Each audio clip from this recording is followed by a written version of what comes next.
What is a mantra?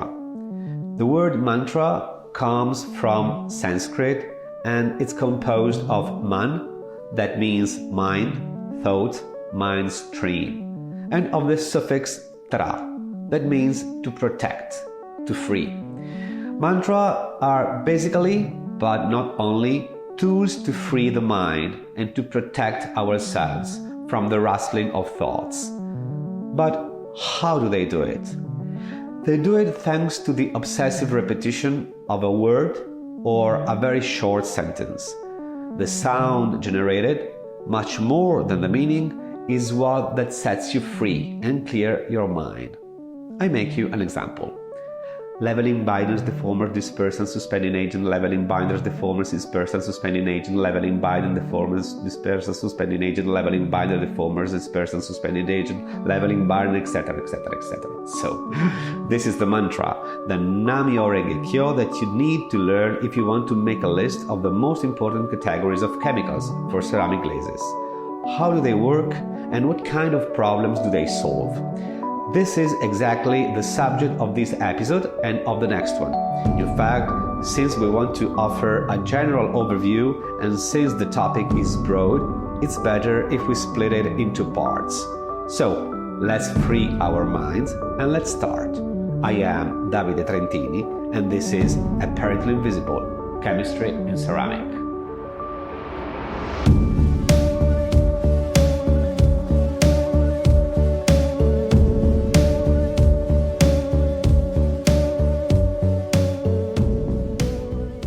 The ceramic glaze application is, for sure, one of the most delicate steps of the ceramic production process.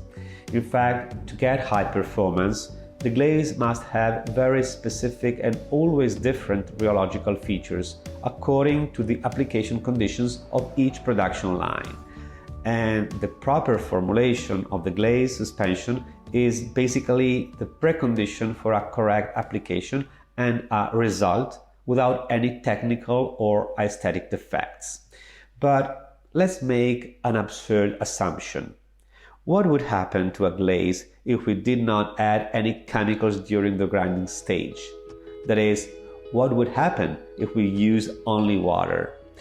The consequences would be very interesting, but at the top of the list of problems, we would find a complete lack of cohesion of the glaze and, very likely, serious problems of stability. That means that the glaze would rapidly sediment.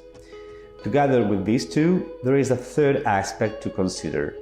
A glaze with any kind of chemicals would show important leveling problems on the raw ceramic material. So, as I told you, these three are only the main important results, and without making a list of all the other consequences, we can say that without the help of proper chemicals, the glaze does not work. It does not produce any acceptable product. Why? Well, glazes are mainly made up of inorganic raw materials and ceramic frits ground in water. For those who are not expert, just a very short aside. Frits are nothing but ground glass. They usually consist of a mix of silica and minerals, able to provide oxides and that are prepared, in general of course, by melting the different components and then cooling them quickly. This dual process causes the glass part to break into very small flakes, that are the frits. And just to make an example about their size, we are talking about glass flakes with a thickness of about 1 millimeter, just to give you an idea. The formulation of the frits, that is the kind of minerals that have been selected, of course, defines the physical as well as the chemical and mechanical feature of the glaze. Anyway, I just want to underline that the glaze is made of a mix of elements whose features are not enough to produce a cohesive and stable suspension. So, let's think now instead to a correct glaze application by means of airless spray system. What happened in this case? The glaze is properly discharged on the surface by the nozzles of the spray cabin. It correctly performs in terms of leveling and it finally evenly dries. These three apparently simple steps, however, are not obvious, and as we have already stated, they are not inherently part of the nature of glazes. I know that I'm insisting, but this is very important. The proper glaze behavior that I have just described is only possible thanks to the calibrated use of chemicals components of organic and inorganic nature. And so, let's go ahead. In which part of the process chemicals for glazes can be added? They can be added in two different steps, in one of the two or in both of them. And the decision, of course, depends on the scenario. But which are the steps we are talking about? Chemicals can be added during the grinding phase, that is the preparatory stage, and or directly along the glazing line, that is when the production process is already taking place. That said, let's now start by making a list of the chemicals that can be used during the grinding stage. And so we can surely talk about dispersant and binders that, in terms of formulation, can be significantly different depending on the kind of glaze to which they must be added, and on the application system and on the parameters of the production line. But what do we mean with the word dispersant? This word usually refers to any substance capable of lowering the viscosity of a suspension, regardless of the mechanism of action that develops. More specifically, in ceramic, glaze dispersants are chemicals able to keep separate the watery suspended particles to avoid or limit possible interaction. Another important information: the action of chemicals added during the grinding process must consider the type of application that will be used along the glazing line. What does that mean? It simply means that the grinding parameters used for glazes that will be applied by means of airless spray system are definitely different, for example, from those used for glazes that will be applied by bulb or Vera system. So, now we are ready to list the most important parameters, and we start from the airless application system. In this scenario, we need to make, right now, a difference between high density and low density application. A high density airless application that is marked by a low water content and a high solid content usually requires the use of dispersants able to strongly reduce the viscosity value of the suspension. A high viscosity, in fact, could lead to several problems during the application, but we will see them later. At the same time, the use of binders capable of providing cohesion in the suspension is very recommended. The lack of binders, in fact, could compromise the bonding of the glaze on the ceramic support and at the same time could lead to an improper leveling process. On the other side, a low-density airless application instead, used for example for top glaze applications, require dispersants marked by a less powerful action or, as an alternative, a lower dose. A very high fluidization, in fact, we could say, deconstruct the system, leading, for example, to sedimentation phenomena. What happened in case of additivation for Bell and Vela application systems? In this case, during the grinding stage, it would be important to use very noble rheological and cohesive additives, that is, chemicals with a very low number of anions and cations that may be responsible for glaze defects after fire, such as pine holes, for example. In addition, when applied by Vela or Bell system, a light spray application system, the glaze must be marked by a good viscosity levels. In fact, since it has not to be sprayed, the glaze must be bound and quite cohesive in order to, we could say, to remain compact during discharge, from the machine to the ceramic support, I mean.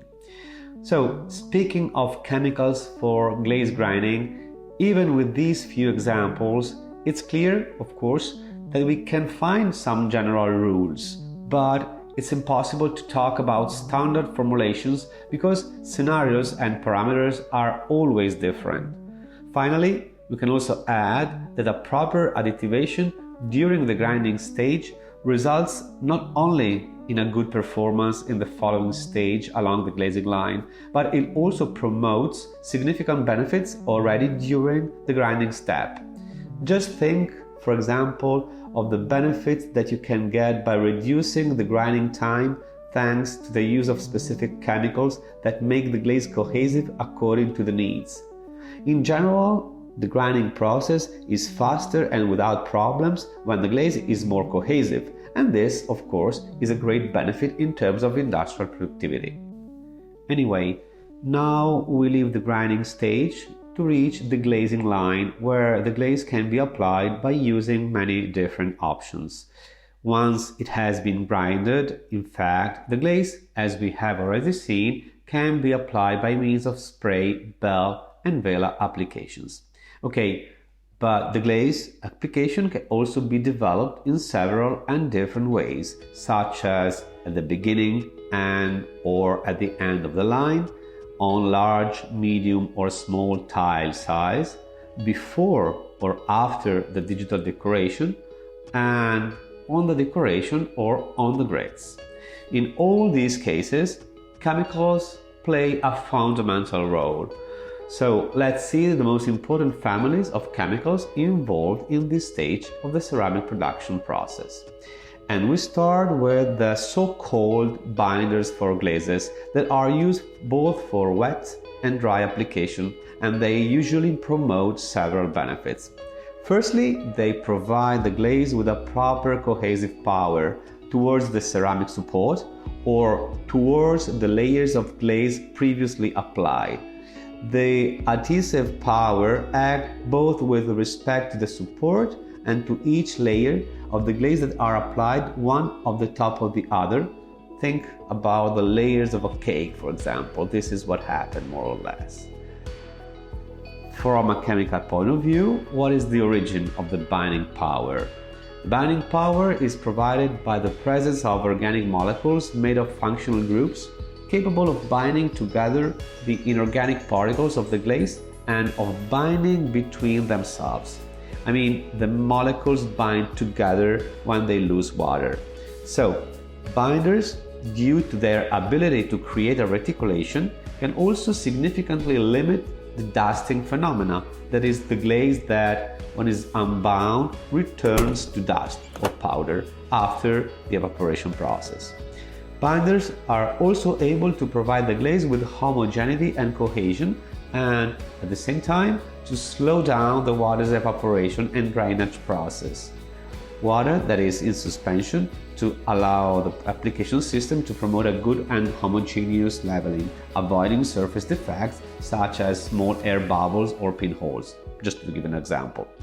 The binding power, in fact, also depends on the kind of action that the chemical promotes on drying and drainage times. What does that mean? It means that the proper drying or draining times of the different layers that make up the ceramic body, engobe, glaze, ink, grid, covering glaze, etc., are fundamental to ensure that each layer is applied only when the previous one has reached the right drainage value. And this is especially true in cases of glaze application on engobes. Just to make you an example, if a glaze is too wet when the tile arrives under the print heads of the digital printing machine, problems may arise due to the water vapor that could affect printing system. I also want to add, finally, that even if it's not one of the most important actions, binders are also capable of slowing down or limiting possible glaze sedimentation phenomena inside the tanks.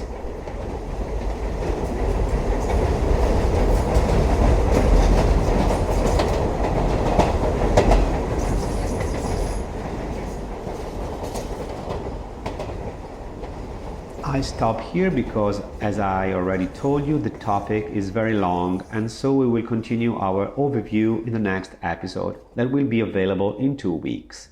I take this opportunity, as usual, to remind you that the previous episodes are available not only on the main platform, such as Spotify, Apple or Google Podcast, but also on our app, in which you can find other contents and that you can download for free on Apple Store or Google Play.